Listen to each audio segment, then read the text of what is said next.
Hoy me junté con la jefa.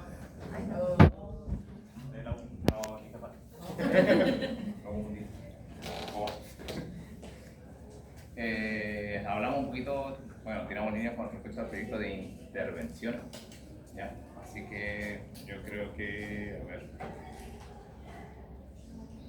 como a finales de mayo, como la semana del 26 o la semana del 20 de mayo, después de todo el show de la semana de carrera, la investidura, todo eso, vamos a empezar a hacer las intervenciones, Previo a eso, vamos a tener que hacer un trabajo, creo que un poquito en paralelo con respecto a las temáticas que tenemos que exponer en los centros de intervención. Centro de intervención es Cantaturu, F22 y ¿quién más era? Me quedó uno. Y Conil. ¿Ya? Son los tres centros. La dinámica de intervención, lo ideal es que sea en simultáneo, se van a dividir en 3 grupos y cada grupo va a tener un centro para trabajar en simultáneo y vamos a ver cómo podemos hacer las intervenciones. ¿Ya? ¿Y eso sería la mañana? Sí. ¿Dónde está el detalle? Que ¿por qué están alejados? Porque tenemos que coordinar, porque la idea de la intervención es usar. Una de esas dos palabras no se conoce ahora. Lo que sale más bonito. ¿Ya? Hacer uso del alumno que está en esa rotativa, en ese sector, y agregar a otros que no estén en esa rotativa. ¿Ya? La idea es que las intervenciones traten de ser los viernes y creo que una los martes. Ahí estamos tratando de ver bien. ¿Ya? Pero sería una intervención por semana, serían alrededor de 4 o 5 semanas de trabajo allá. Pero hay trabajo previo en la cual ustedes tienen que armar la charla educativa, tienen que armar encuestas porque hay que hacer un levantamiento de datos con respecto al tipo de persona con la que van a tratar, las lesiones que tienen, el lugar de trabajo. Eso igual se va a trabajar con ergonomía, con el ramo de ergonomía. Pero desde mi perspectiva, lesiones musculoesqueléticas y más que todo enseñanza del paciente en relación al trabajo de cargas, ¿ya? Y movilización de pacientes. Entonces todo ese trabajo se va a tener que empezar ya como finales de este mes, finales de abril, para que ellos empiecen a hacer el trabajo de qué es lo que voy a decir, cuál es el material que voy a ocupar, cuál va a ser la encuesta, cómo vamos a hacer la encuesta para hacer el levantamiento de datos, todo eso antes de llegar a intervenir. Esa sería la parte del trabajo. ¿Ya? ¿Cuándo tenemos la prueba? ¿La otra semana o la subsiguiente? La subsiguiente.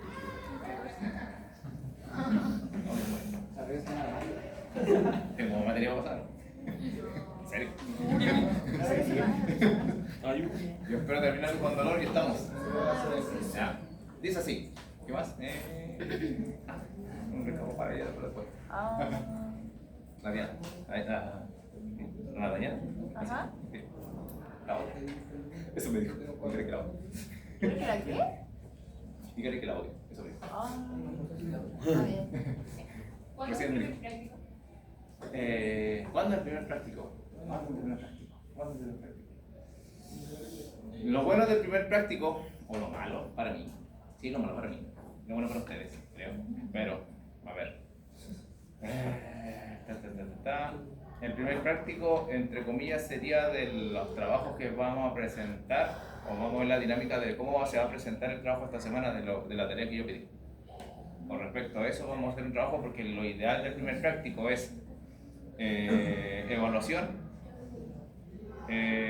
desarrollo y evaluación del paciente, diagnóstico kinésico estructural y objetivos.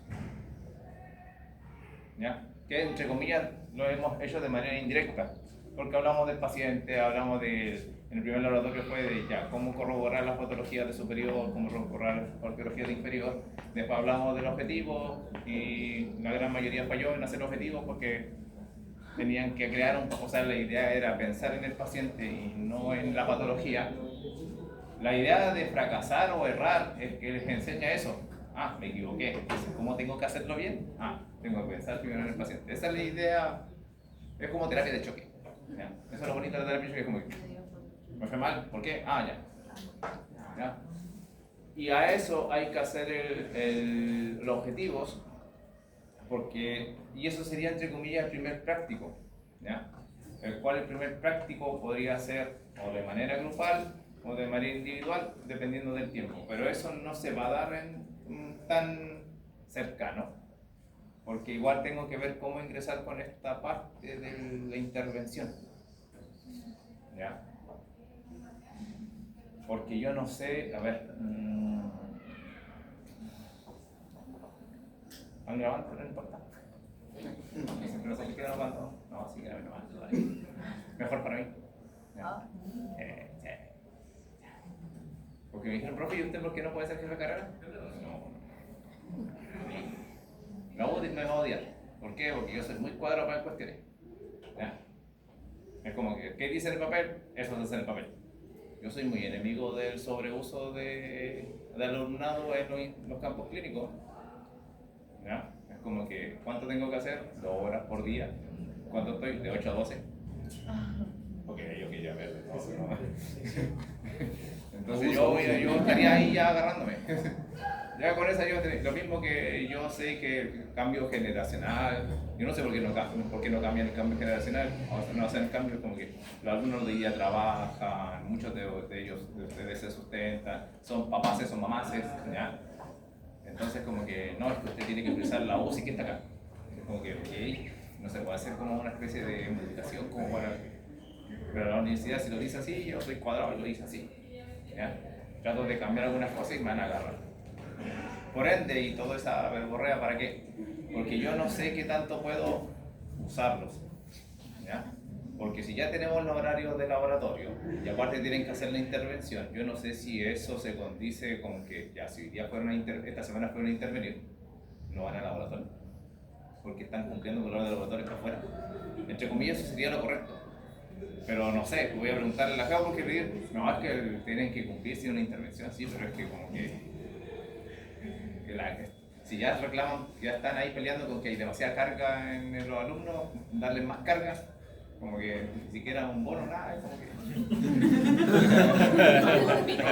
no, ni siquiera es para mí, si yo está dentro de mi horario laboral, así que yo estoy jodido.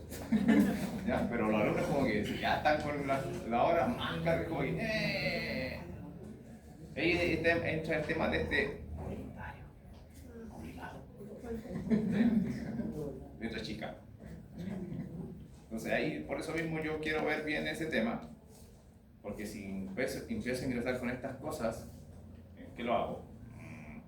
¿En qué momento los alumnos van a intervenir? Porque, por ejemplo, el trabajo que ustedes tienen que hacer si es que van a ocupar diapositivas para explicarle a los que trabajan ahí cómo levantar carga o cómo generar modificaciones en el levantamiento de cargas, ustedes si quieren muestran un video, si hacen un PPT, si lo explican de manera más dinámica con otro tipo de esquema, ¿ya? Eso es nota para ustedes, pero ese trabajo ahí donde se esconde cuando uno lee los programas, trabajo justo, ¿no?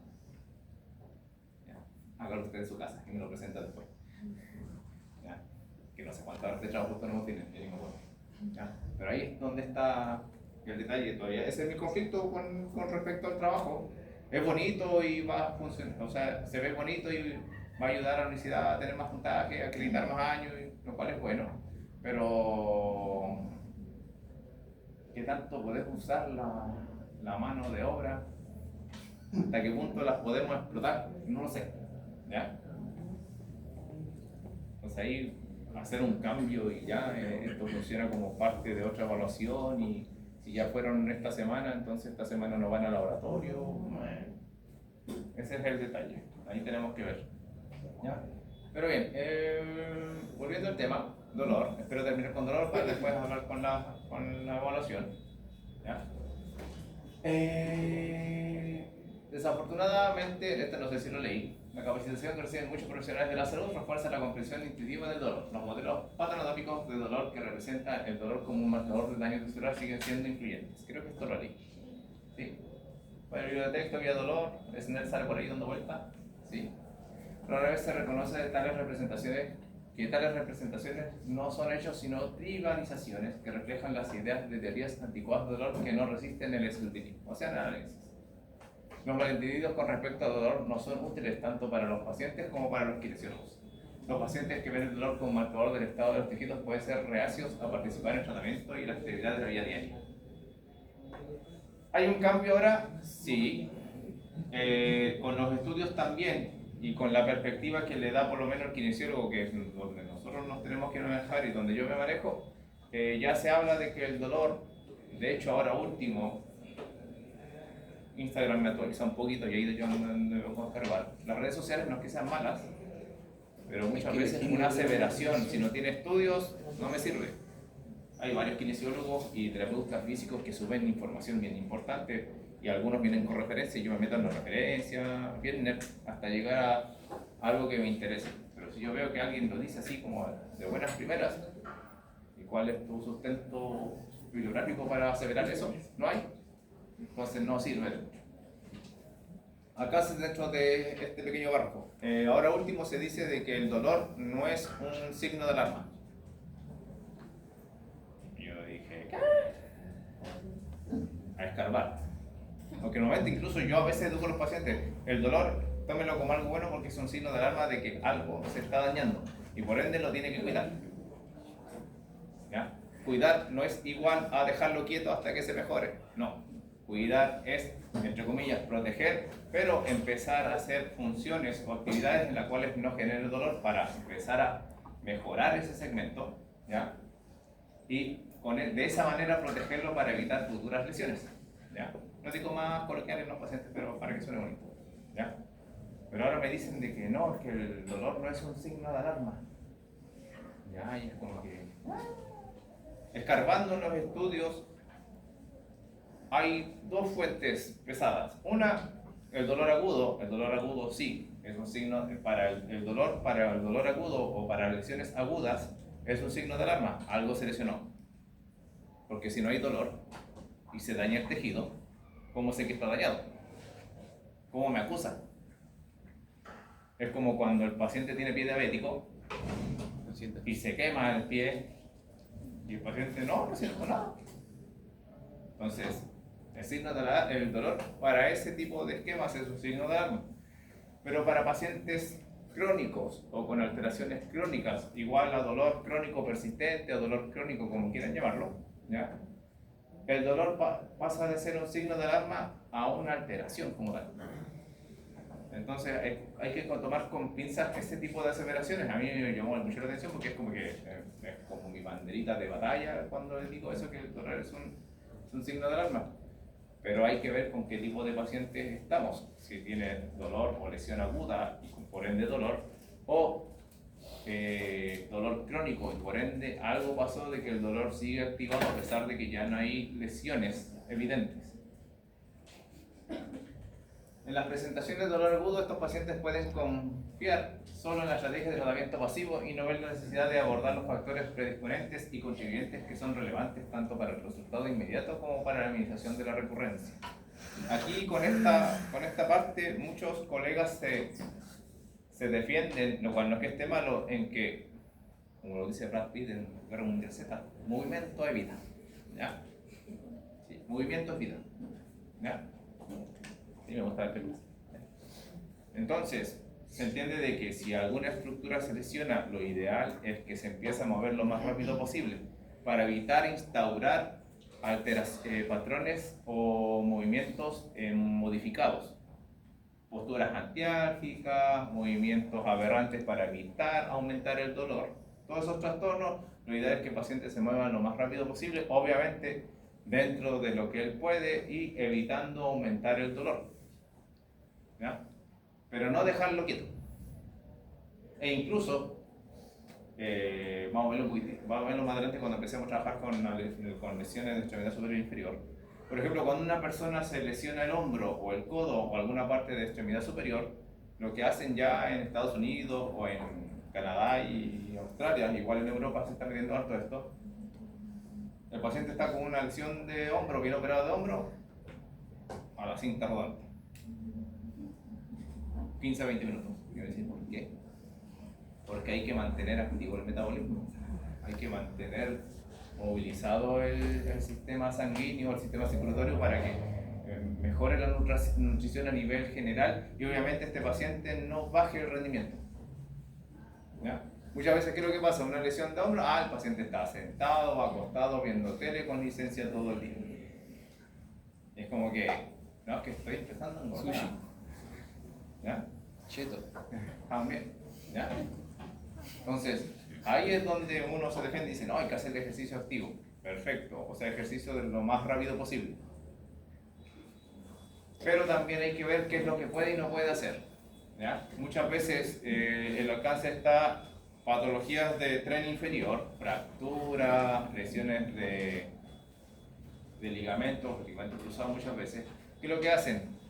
Trabajo dinámico o cardio de tren superior.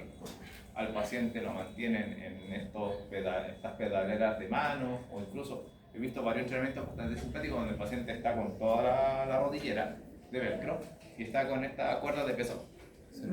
Y están haciendo ejercicio, y lo cual es bastante bueno.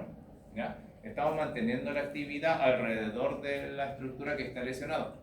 ¿Ya? El paciente no pierde su actividad o incluso empieza a aumentar su actividad y por ende el metabolismo. Y así se mejora de manera indirecta la zona lesionada. Profe, ¿y la zona lesionada se puede activar con el MTB pasivo? Para que no pierda el movimiento. O sea, más que activar es mantener. Claro, Recuerden mantener la que el movilidad. MTB pasivo no mejora nada, sino que mantiene y evita que aparezcan cosas. El MTB activo asistido ya empieza a activar. Claro. Por eso, traten de no asociarlo porque a muchos colegas dicen, pero es que el MTB pasivo no hace nada que suba. Es solamente mantiene o evita. Ay. Por eso, mantiene la flexibilidad o evita la aparición de rigidez. Pero de que ahí aumente algo es muy difícil porque no estoy activando de manera... Lo único que podría hacer es mejorar o mantener la propiocepción, pero caemos en la palabra de mantener. La propiocepción del movimiento. Claro, ¿Ya? sería ideal mantener, pero a no perder nada. Exacto. Claro. ¿Ya? En presentaciones de dolor persistente, estos pacientes pueden adoptar estrategias de afrontamiento desadaptativas para escapar del dolor, como descansar o alterar la forma en que se mueven, o se posicionan en un intento de proteger la parte dolorosa del cuerpo. Yo siempre me voy a acordar de un paciente.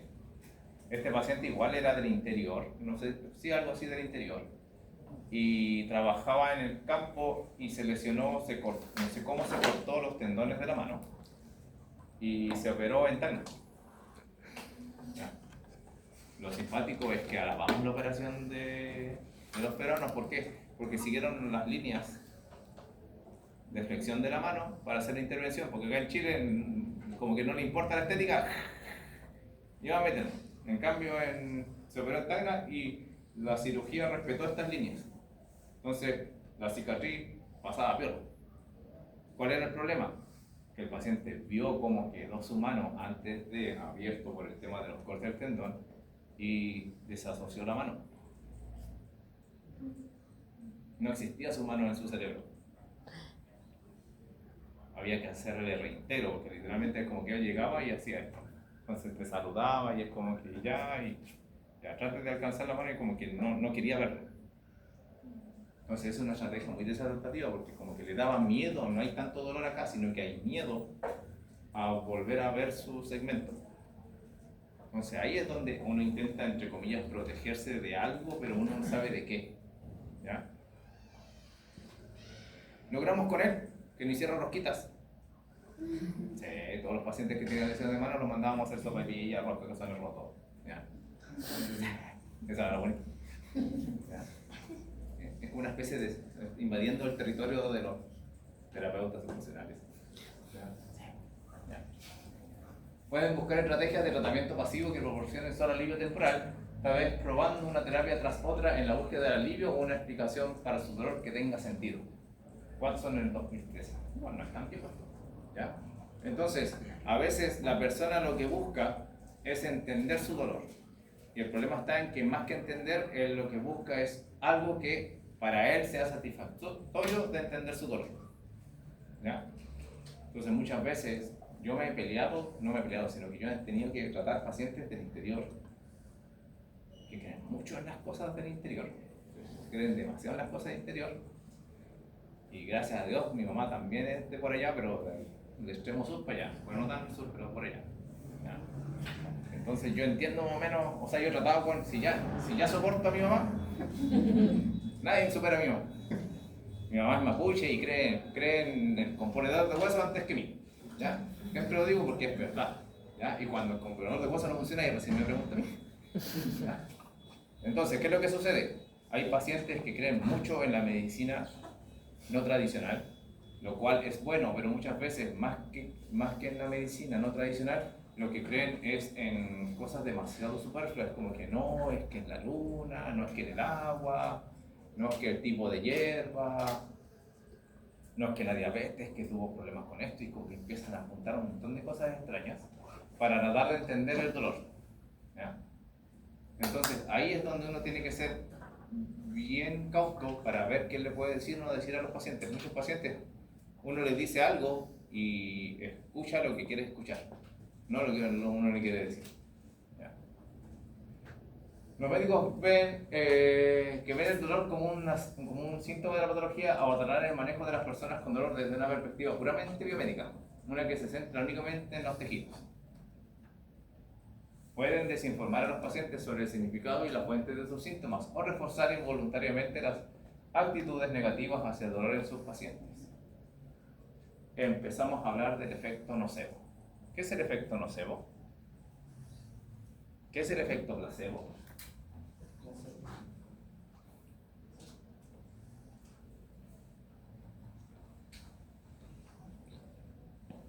¿Por qué por el tape, profe, placebo, no?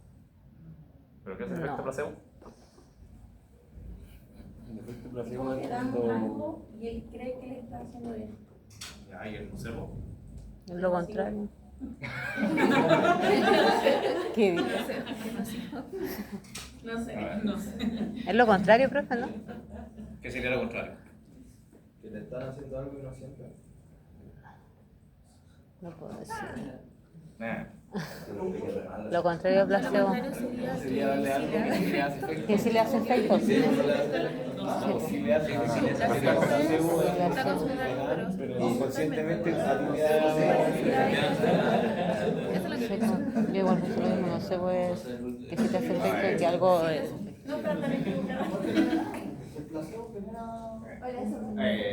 Antes de avanzar, gracias. Gracias, chiquillos. Ya. A ver, antes de ingresar con los dos No conceptos, sé, que le hace mal. ya, agradezco porque por lo menos, a ver, para mí me llevo los galardones, pero no los presento porque al final es de ustedes.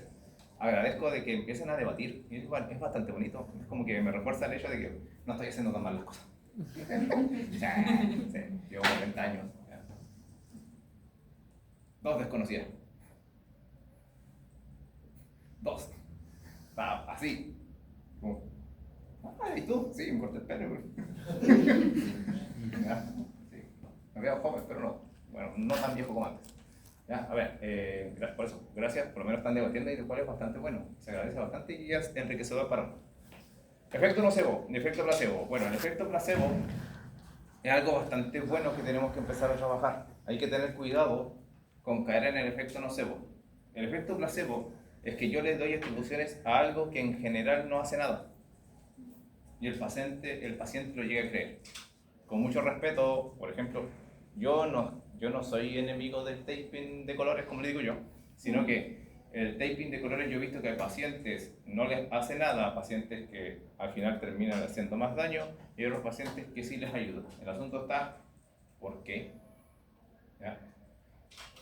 El taping cuando llegó tenía los 7 papers que decíamos nosotros, con los kines. Llegó acá vendiendo la pomada 7 papers que decían que funcionaban. Cuando uno revisaba con lujo de detalle esos papers, como eran poquito, era más fácil revisar. Ahora traten de buscar un dolor de hombro y te salen como más de 2500.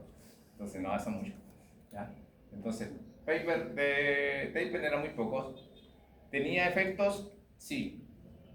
De los que te vendían, no mucho. El taping de colores para drenaje y para hematomas, súper bien. Como dicen ahí, 10 de 10. ¿Ya? Pero para el tema de reclutamiento muscular, para el tema de descarga del músculo, para aliviar un poquito el estrés del tendón, la evidencia no es tan fuerte. ¿Y la estabilidad, profe? ¿Puede generar estabilidad? Sí, pero por lo mismo, no hay mucha evidencia que sea, como dice, siempre se me olvida la palabra. ¿Congruente? Más que congruente, hay otra palabra. Fenidina, fenidina. No hay una palabra de artículo o de estudio que ocupar. La evidencia no es tan significativa como para poder corroborar esa afirmación. ¿Ya? No tiene tiene muy baja significancia, como que se ha reportado que sí, pero no en todos los pacientes. ¿Ya? Mientras que el taping de drenaje, ese que es como en malla y tiene mucha evidencia en el aspecto de drenaje, que de manera pasiva y colocándolo al paciente el drenaje aumenta mucho, ¿ya? Y es bastante bueno para drenar hematomas y edemas, está súper bueno. Entonces ahí es donde, ¿por qué le funciona a este paciente y a este no? Y ahí uno empieza a ver más que el tratamiento al tratante. ¿Qué es lo que le dice este tratante al paciente en relación al otro paciente? O sea, al otro tratante con el otro paciente. Por eso yo a veces molesto, y es una molestia, o sea, no una molestia, sino que es una verdad simpática. Es como que para ser buen kinesiólogo no hay que hacer así, hay que hacer así. ¿Ya? Tener el don de la palabra, ¿por qué? Porque solamente con el don de la palabra muchas veces los pacientes se sienten bastante bien. Por eso cuando uno empieza con el contexto de narrativa, o sea, de razonamiento narrativo, la crisis del primer enfrentamiento, que antes se hablaba harto, ahora no tanto, era el tema de que ¿por qué el paciente no se engancha con algunos personal de salud? No fue empático, tuvo una actitud plana, una actitud muy soberbia, fue muy déspota. De hecho, a mí me carga, que me grabe, no importa. El doctor Barrientos, traumatólogo, fuera súper bien, caderas bastante bien, he visto caderas de él súper buenas, pero la atendemos. ¿El Víctor Barrientos? Sí. ¿No bien viejito? Ni tanto. El Víctor Barreto sí es el marido de la doc que está a cargo de medicina, la nutrióloga. Yo me atendí una vez con él y es así, y me gustó. Sí. Y es de- Bueno, se ve viejito porque es pelado. ¿La diabetóloga, profe? ¿La diabetóloga? No sé si yo sé que es nutrióloga, ¿Andrea? Andrea Larrazábal. Ahí me hizo geriatría. Es diabetóloga. Ya llegó ya Teodoro. Ya, buena. No, que lo que pasa es que es nutrióloga y ahora tiene la especialización de diabetóloga. Qué bueno. Súper. Creo que es la única canábica. Creo que sí, yo la adoro. Sí, corazoncito. Subió y bajó a un médico que nadie quería pararle el ojo. Sí me dijo la historia, se contó Sí. la historia. Así que por eso mismo, por eso lo adoro, es como que yo estaba ahí haciendo que evolucionaba. Había terminado ya, así que fue hermoso. Fue hermoso. Yo me sentí feliz y dije, ella es mi profe. Bien, el efecto nocebo. O sea, antes de llegar al nocebo. El efecto placebo es eso, pero ¿dónde está el detalle? Cuando uno se estudia el efecto placebo, siempre pasa eso. Hay grupo control, grupo experimental. Esta droga, vamos a decir, cuando una farmacéutica inventa una droga o crea una droga, tiene grupo control, grupo experimental. Entonces, hay pacientes que le dan la pastillita de azúcar y hay pacientes que le dan el medicamento como tal. Y se compara. Este medicamento al final ayudó o no ayudó al paciente. ¿Ya? Muchas veces sale de que a los que le dieron pastillitas de azúcar, y esto fue con esto mismo se empezó a estudiar más el efecto placebo. A los pacientes que se les dio pastillas de azúcar se empezaron a sentir mejor y empezaron a mejorar en el cuadro clínico.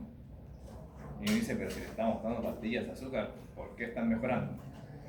Y ahí es donde aparece el tema de que la habilidad mental que tenga cada persona pueda ayudar a reprogramar las células. Es una cuestión de estudio que se está haciendo ahora último bien pesado, hay harta gente haciendo eso, de que el tema del cáncer, el tema de tumores muy malignos, una reprogramación celular a nivel de incluso están atacando ahora las mitocondrias para ver bien qué pasa con eso, están bien metidos para allá. Medicina nuclear a nivel molecular, en donde uno, tratando de cambiar la perspectiva del paciente o cómo afronta su salud, puede ir mejorando la calidad de vida e incluso sanando o mermando el cuadro clínico que tenga el paciente. Pero es una cosa bastante pesada de analizar y de entrever. Pero eso apareció por este mismo estudio de placebo. Porque había pacientes de que les damos la pastillita de azúcar, se mejoraban, y había pacientes de que incluso les damos medicamento y quedaba igual. O empeorado. O empeoraban incluso. ¿Ya? Efecto nocebo. El efecto nocebo también va de la mano con la medicación, pero ahora último se ve con lo que le decimos al paciente. ¿Ya? Yo le digo algo y el paciente tiene un switch en el cual lo toma todo catastrófico, y eso pasa a ser un efecto nocebo. ¿Ya? Es lo que decían antes los médicos, no, es que usted si se mueve va a volver a perder esto, se va a volver a lesionar o no va a volver a caminar nunca más. ¿Pero es como los hipocondríacos? Es que no es tanto el nocebo, o sea, a ellos les afecta más. Yo. A ellos les afecta mucho más que a los que no son hipocondríacos. ¿Ya? ¿Está bien? ¿Ya? Gracias por llevarse.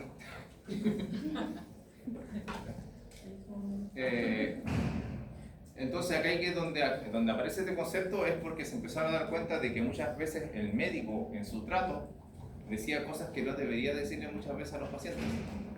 Es lo mismo que pasa con el profe a veces. De hecho a mí me castigaron hace años por eso. Y me malinterpretaron lo que dije, no importa. Es como que tú no vas a ser un buen alumno. Entonces el alumno tiene dos formas de afrontar eso. O mando la chingada del profe y le gano. Esa es mi historia de vida muchas veces. O me echo a morir. Porque como es profesor y el profesor sabe, me dijo que yo no tenía dedos para el piano, entonces tiene razón. Entonces, ese también es un efecto nocebo, pero a nivel de docencia o de educación. Puede ser que muchas veces hay que tener cuidado con lo que se dice, cuidado con hacer cosas, pero yo siempre explico, por eso no importa si me graban, mientras no corten en el lado donde yo digo algo feo y no la explicación completa, ningún problema. ¿Ya? Pero vuelvo a lo mismo, el médico o incluso el kinesiólogo, ¿por qué el kinesiólogo le afecta tanto esto? Por la cantidad de horas que está con el paciente. ¿Ya? De hecho, el efecto nocebo se puede traducir en o sea, también aparece cuando estamos demasiado tiempo con el paciente. ¿Por qué? Porque nos volvemos protectivos. Y eso a mí me ha pasado a veces como que ya no la rete tanto, o ya dejemos descansar hoy día porque sí hemos hecho algunos ejercicios, quizás no hicimos nada de ejercicio, pero como la paciente estaba cansadita. Entonces cuando empezamos a ver protectivo, como cuando al niño o al hijo no lo dejamos hacer nada porque uno cree que le va a pasar algo malo. Entonces igual puede generar un efecto nocebo porque el paciente empieza a perder esa dinámica de prueba y error. Como que voy a hacer esto, si me duele, tengo que cambiar la forma de hacerlo y así aprender. Y ahí es donde queda el efecto nocebo dando vuelta. ¿Ya? Por eso tenemos efecto placebo y efecto nocebo. ¿Ya? Los medicamentos también. ¿Ya?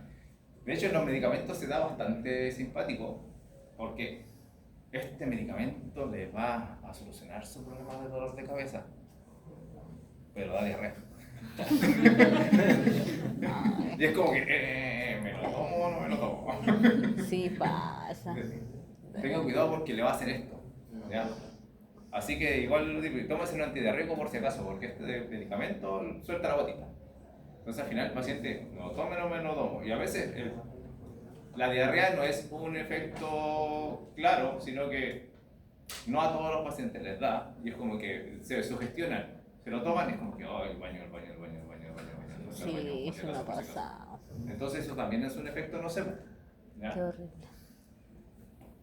En caso de dolor persistente, algunos médicos pueden confiar solo en tratamientos pasivos que ofrecen alivio temporal al dolor, pero no abordan los factores contribuyentes. ¿Ya? Es obvio, y el fracaso siempre se ve en las licencias médicas de trabajo pesado. Es como que el paciente se lesionó, un esguince, una luxación de rodilla, una sustitución, un esguince de rodilla. Normalmente 5 a 10 días de licencia, paciente va a kine, el tercer cuarto día el paciente no le duele y uno dice, estoy haciendo bien, o sea, el kine dice estoy haciendo bien mi trabajo porque no le duele. Vamos con ejercicio suave o muy pasivo, muy bajo, y después cuando vuelve a trabajar, le duele de nuevo. ¿Y qué pasó? Empezó a doler porque le quitamos el ambiente, le quitamos la carga normal, no nos estamos preparando para el trabajo. Por eso es que el paciente de dolor es como que yo sé que para allá me va a dar calor porque está mucho sol, entonces como no salgo, no me va a dar calor. Y cuando vuelva a salir, obviamente me va a dar calor de nuevo. Entonces, por eso mismo los factores contribuyentes tenemos que observarlos, tenemos que rescatar esa información. Eso mismo cuando vayan a hacer la intervención tienen que ver. No, un ejemplo, los que trabajan ahí, ¿qué tipo de cargas mueven? ¿Y qué tanta carga es la que levantan o desplazan? Porque si yo voy a un lado, ya este curso es de, no me acuerdo, pero donde habían hartos chiquillos con síndrome de Down, que a mí me encantaba eso. Son puros bebés y máximo 1 año, 2 años. Entonces la carga que van a levantar no es tan pesada si van a medio mayor, donde habían varios espectro autistas, donde literalmente había que pelear con ellos, y eran más grandes que yo, algunos. Entonces, esas cargas muy pesadas.